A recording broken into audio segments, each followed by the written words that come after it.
मित्रों, चक्रों का वेधन पुस्तक गायत्री योग आपको पढ़कर सुना रहे हैं, जिसमें गायत्री के द्वादश योग में पहला योग प्रणव योग अथवा ब्रह्म योग के अंतर्गत आपको पहले कुंडलिनी जागरण, कुंडलिनी का परिचय कराया, 60 चक्रों का जागरण कैसे हो इसके संक्षिप्त स्वरूप बताए, स्थान बताए। अब इन चक्रों के वेदन की बात करते हैं। पृष्ठ 29 आइए सुनते हैं। षटचक्रों को वेधन करते हुए कुंडलिनी तक पहुंचना और उसे जागृत करके आत्मोन्नत के मार्ग में लगा देना, यह एक महाविज्ञान है। ऐसा ही महाविज्ञान जैसा कि परमाणु बम का निर्माण और उसका विस्फोट करना एक अत्यंत उत्तरदायित्वपूर्ण कार्य है, इसे यूं ही अपने आप केवल पुस्तक पढ़कर प्रारंभ नहीं कर देना चाहिए, वरन किसी अनुभवी पथ प्रदर्शक की संरक्षकता में यह सब किया जाना चाहिए। चक्रों का वेधन ध्यान शक्ति के द्वारा किया जाता है। यह सब जानते हैं कि हमारा मस्तिष्क एक प्रकार का बिजली घर है और उस बिजली घर की प्रमुख धारा का नाम मन है। मन की गति चंचल और बहुमुखी होती है। यह हर घड़ी चंचलता में मग्न और सदा उछल कूद में व्यस्त रहता है। इस उथल पुथल के कारण उस विद्युत पुंज का एक स्थान पर केंद्रीकरण नहीं होता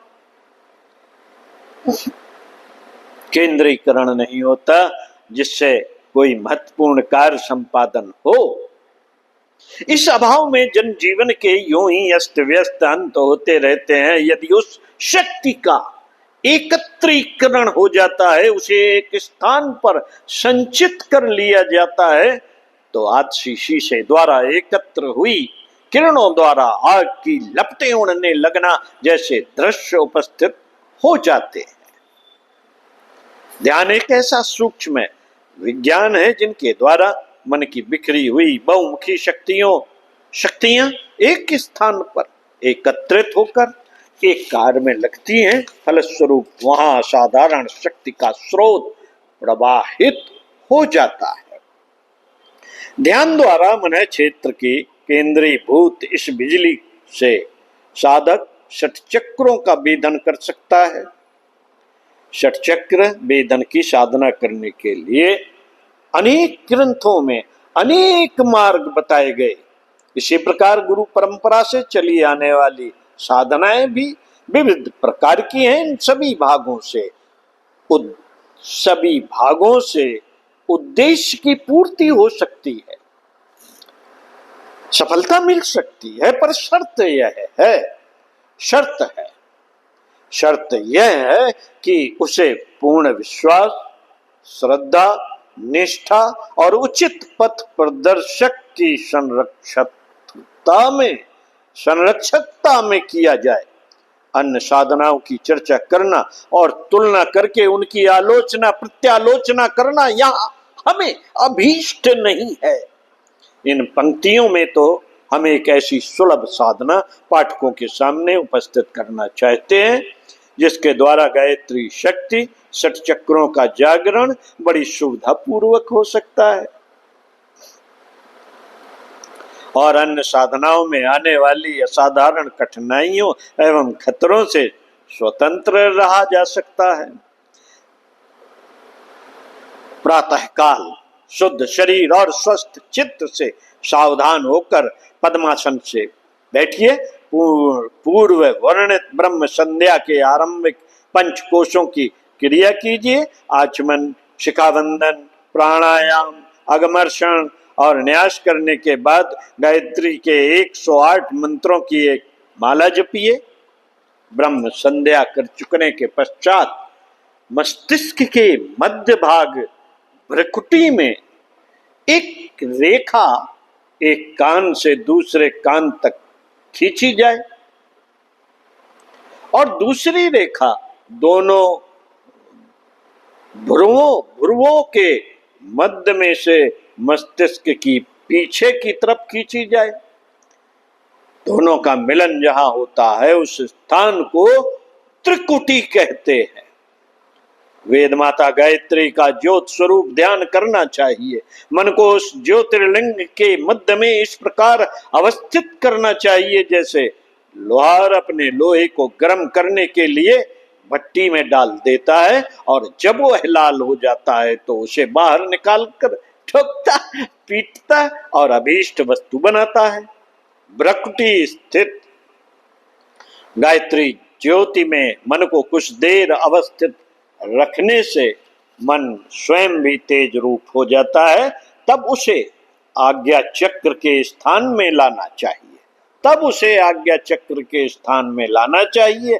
ब्रह्म नाड़ी मेरुदंड से आगे बढ़कर त्रिकुटी में स्थित होती हुई सहस्त्रार को गई है। इस ब्रह्म नाड़ी की पोली नली में दीप्तमान मन को प्रवेश करके आज्ञा चक्र में ले जाया जाता है। वहां स्थिरता करने पर वे सब अनुभव होते हैं जो चक्र के लक्षणों में वर्णित हैं। मन को चक्र के दलों का, अक्षरों का, तत्व का, बीज का, देव का, देव शक्ति का, यंत्र का, लोक का, वाहन का, गुण का, रंग का अनुभव होता है। मन को आरंभ में यह अनुभव बहुत अधूरे होते हैं। चक्र के कुछ लक्षण स्पष्ट, कुछ अस्पष्ट और कुछ विकृत परिलक्षित होते हैं। धीरे धीरे वे अधिक स्पष्ट होते जाते हैं। कभी कभी किन्हीं व्यक्तियों के चक्रों में कुछ लक्षण भेद भी होता है। उसे अपने अंदर के चक्र की आकृति का ही अनुभव होगा। स्वस्थ चित्त से सावधान होकर 1 मास तक एक चक्र की साधना करने से वह प्रस्फुटित हो जाता है। ध्यान में उसके लक्षण अधिक स्पष्ट होने लगते हैं और चक्र के स्थान पर उससे संबंधित मात्रकाओं, ज्ञानेंद्रियों और कर्मेंद्रियों में अचानक कंपन,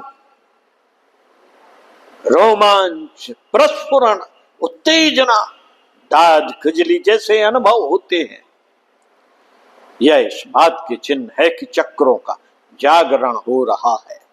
1 मास या न्यूनाधिक काल में इस प्रकार के चिन्ह प्रकट होने लगे, ध्यान में चक्र का रूप स्पष्ट होने लगे, तो उससे आगे बढ़कर नीचे की ओर दूसरे चक्र में प्रवेश करना चाहिए। विधि वही है, मार्ग वही है। गायत्री ज्योत में मन को तपाकर ब्रह्म नाड़ी में प्रवेश करना और उसमें होकर पहले चक्र में जाना, फिर पार करके दूसरे में जाना। इस प्रकार प्रत्येक चक्र में लगभग 1 मास का समय लगता है। जब साधना पक जाती है तो एक चक्र से दूसरे चक्र में जाने का द्वार खुल जाता है।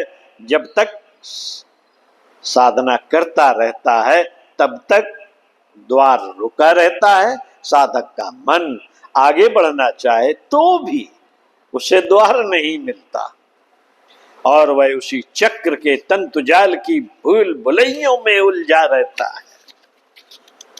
जब साधना देर तक नहीं पकती और साधक को आगे का मार्ग नहीं मिलता तो उसमें अनुभवी गुरु की सहायता की आवश्यकता होती है। वह जैसा उपाय बताए वैसे उसे करना होता है। इसी प्रकार धीरे धीरे क्रमशः 6 चक्रों को पार करता हुआ साधक मूलाधार में स्थित कुंडलिनी तक पहुंचता है और वहां उस ज्वालामुखी कराल काल स्वरूप महाशक्ति सर्पणी के विकराल रूप का दर्शन करता है। महाकाली का प्रचंड स्वरूप यहीं दिखाई पड़ता है। कई साधक इस सोते सिंह को जगाने का साहस करते हुए कांप जाते हैं। कुंडलनी को जगाने में उसे पीड़ित करना पड़ता है, छेड़ना पड़ता है, जैसे परमाणु का विस्फोट करने के लिए उसे बीच में से तोड़ना पड़ता है। उसी प्रकार सुप्त कुंडलनी को गतिशील बनाने के लिए उस पर आघात करना होता है। इसे आध्यात्मिक भाषा में कुंडलिनी पीड़न कहते हैं। इससे पीड़ित होकर क्षुब्ध कुंडलिनी फुसकारती हुई जाग पड़ती है और उसका सबसे प्रथम आक्रमण मन में लगे हुए जन्म जन्मांतरों के संस्कारों पर होता है। वह संस्कारों को चबा जाती है, मन की छाती पर अपने शस्त्रों सहित चढ़ बैठती है और उसके स्थूलता माया परायणता को नष्ट कर ब्रह्म भाव में परिवर्तित कर देती है। इस कुंडलनी को जगाने और उसका जीव पर आक्रमण होने की क्रिया का पुराणों ने बड़े ही अलंकारिक और हृदयग्राही रूप से वर्णन किया है। महिषासुर और दुर्गा का युद्ध इसी आध्यात्मिक रहस्य का प्रतीक है।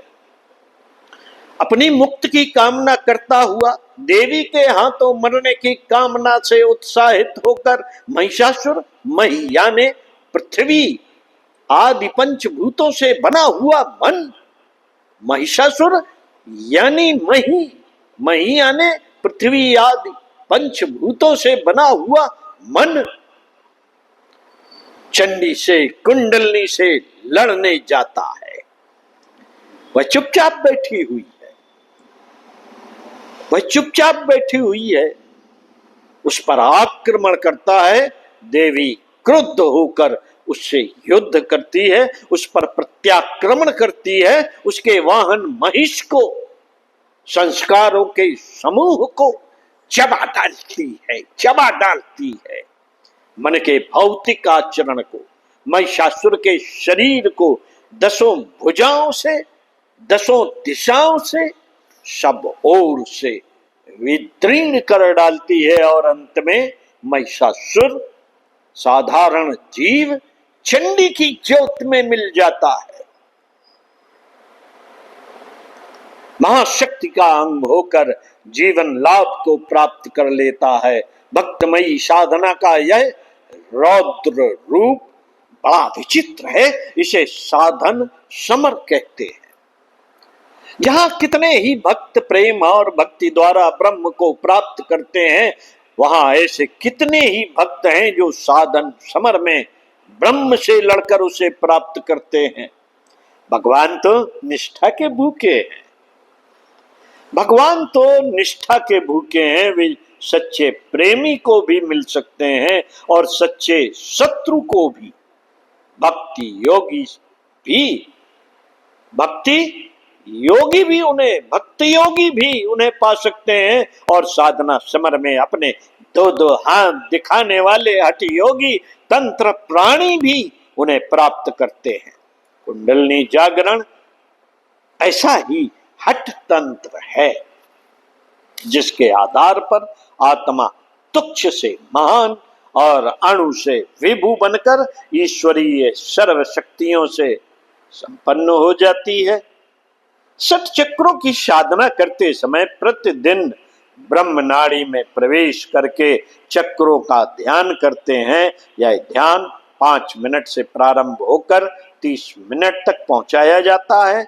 एक बार में इससे अधिक ध्यान करना हानिकारक है, क्योंकि अधिक ध्यान से बढ़ी हुई अधिक उष्मा का सहन करना कठिन हो जाता है।